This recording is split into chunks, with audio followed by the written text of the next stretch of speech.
This week we are going to talk about parole. And so let's go ahead and dive right in. Most people know or essentially can come up with a pretty loose definition of what parole is. A couple things that I want to really key in on is that the person is still technically considered in custody. It's conditional release with supervision, but technically they are still under the auspices of the prison. Also, when someone is released from jail, they do not go on to parole. That is called probation or supervised release. In order to be on parole, it is specific to having been in prisons. Minnesota, where I live, as well as several other states, have technically abolished parole. However, what that really means, or most often what was done, is they abolished the term parole and now just have the term supervised release.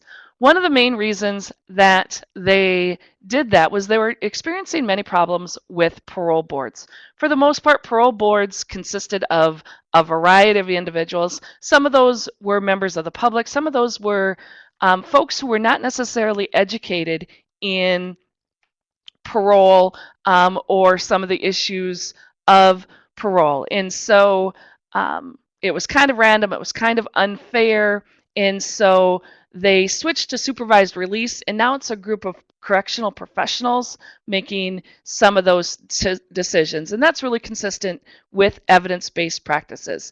We have gathered data. We know what has been connected with what works. That's what evidence-based practices is. And so now we're trying to incorporate some of those evidence-based practices into what we do for parole. I apologize, I'm having some setup difficulties. My screen is just not big enough. All right. For the most part, we still have just two types of parole, discretionary and mandatory. For the most part, we have shifted to mandatory release. Discretionary release is basically when the authorities determine when it's appropriate. They look at several different factors and they have a range of when they can release someone, and they make that decision based on how they've been in prison, if they've gone to treatment, if they think they were going to be successful upon release. The other option is mandatory. This is when state statute dictates the date.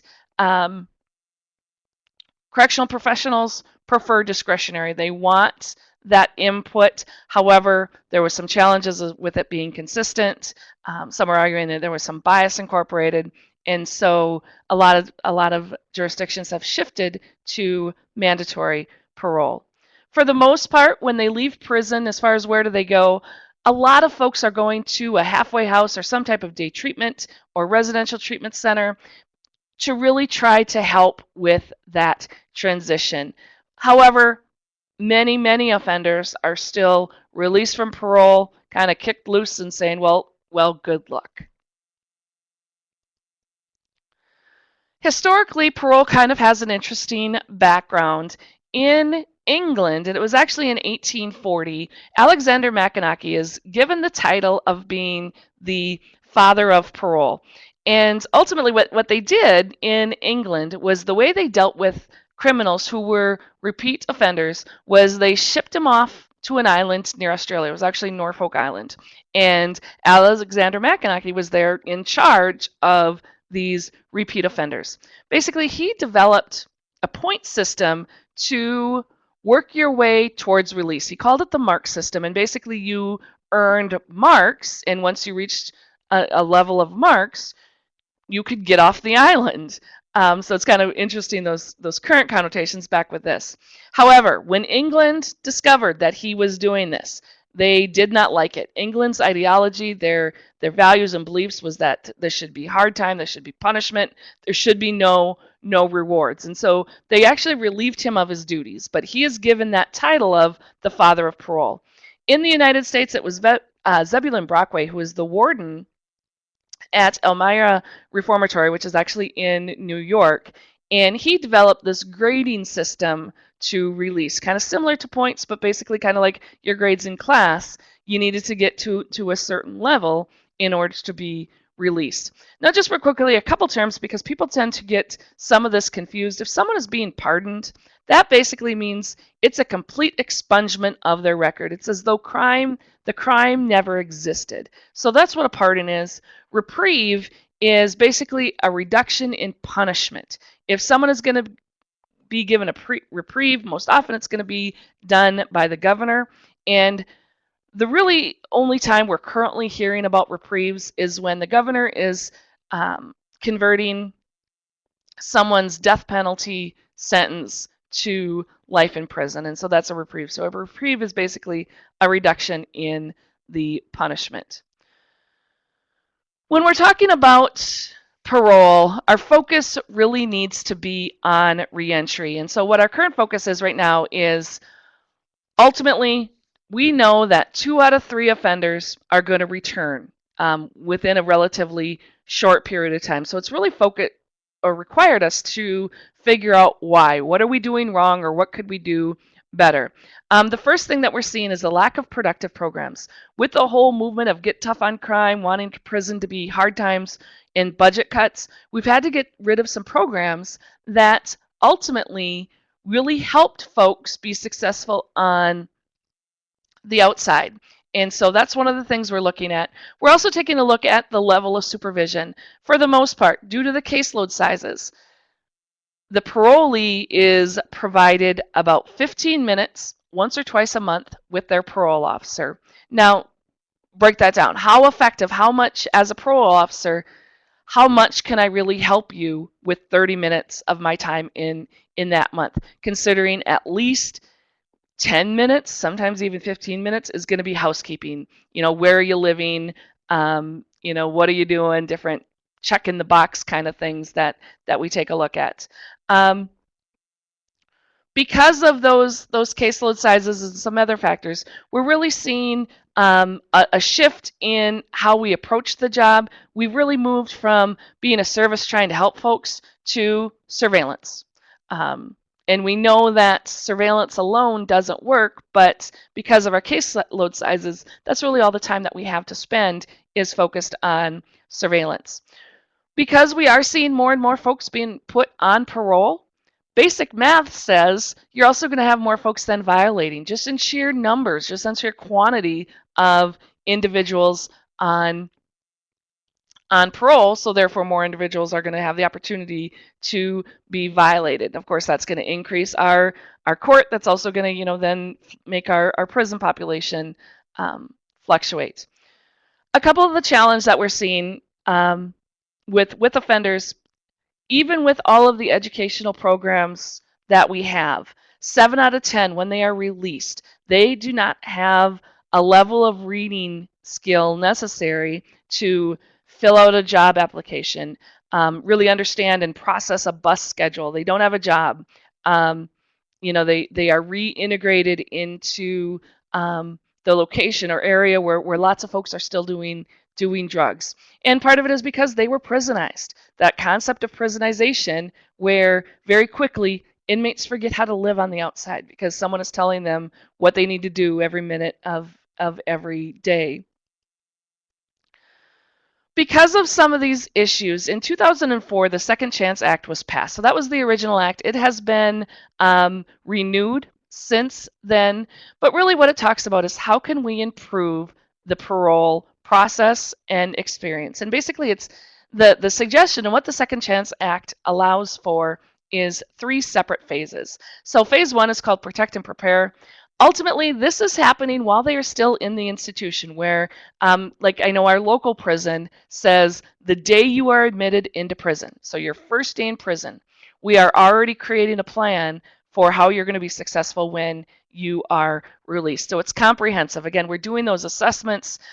What are your risks? What are your needs? How can we help you be successful the moment you enter the institution for how you're going to be successful when you're released. Phase 2 is called Control and Restore.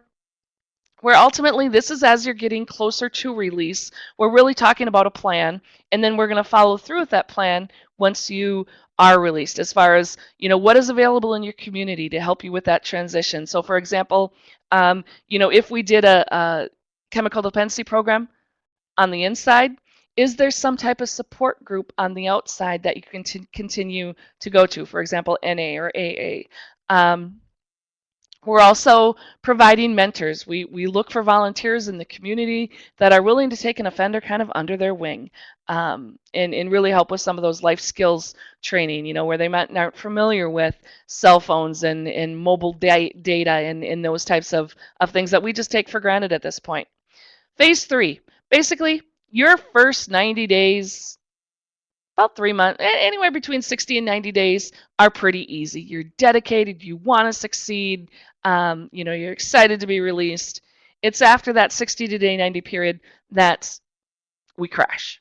And so what phase 3 is talking about is what resources are available. How can we continue to provide that support? How can we connect you with your resources in a network that is going to help you be successful when you hit those hard times, because those hard times do definitely come.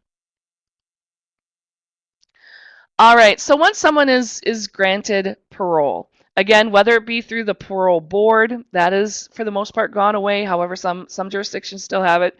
Many jurisdictions have gone through or now have a commission, which is comprised of correctional professionals. And ultimately, what we do is look at that risk assessment. Again, last week we talked about the level of service, the CMI, which is that risk needs assessment. And so ultimately, we're going to look at the offense that brought you to prison, what your criminal history is, what your attitude towards the victim is, your program participation, how'd you do, as well as your own, what we refer to as your criminological insight. Through the programming and different things that we've done, have we helped the offender understand what choices they've made that have helped lead to their committing crime? Last week I showed you some videos on Dr. Stamanow's work, and part of that is helping them understand their errors of thinking and what diversion tactics that they use. And so that's part of that criminological insight. If we are going to violate someone's parole, ultimately we need to have a hearing. And that hearing, so let me back up a minute. So if the parole officer decides that this person's parole needs to be revoked, they don't have the authority to do that. Basically, the Supreme Court has said you need to have due process, and you need to have due process in even getting parole established in the first place. However, the Supreme Court reiterated that parole is a privilege, not a right. You do not have the right to parole. We can keep you for your entire sentence. So it's a privilege, not a right. So again, we're going to set those conditions for release, and then are going to provide those case management services while someone is on parole. The underlying question is always, does parole work? And ultimately, that's a really loaded question, in my opinion. How do you define work? If you're going to define work as, do folks return to prison? The answer is yes. 2 out of 3 are going to be rearrested within 3 years. Those are mainly for, we're talking about prison, so felony levels. However, we know that folks do successfully complete, about half of them are going to successfully complete that time of supervision. So our challenge is the length of supervision, extending it, but of course that's going to take a lot of resources. However, when we talk about personal development, what I used to look at is, let's say this person is paying their restitution and held a job for 2 weeks. For some folks that have never had a legal job, that's progress. So some people say, you know what, Rose, you're cop out, you're grasping at straws there, and that might be, but when we look at such a restrictive factor of did they return to prison, um, then no, because 2 out of 3 are going to at some point. So again, if we are, I was jumping ahead a little bit earlier, if we are going to or are going to recommend that we revoke, most often it's either going to be for a technical violation, they're not meeting the conditions of their parole, or they've committed a new offense, which is an automatic reason to revoke. But again, Morrissey versus Brewer is a Supreme Court case that basically says it's not the parole officer's decision alone. It needs they have due process. It needs to go through a hearing. Now, if it's a new offense, that process might speed it up, but they do still have the right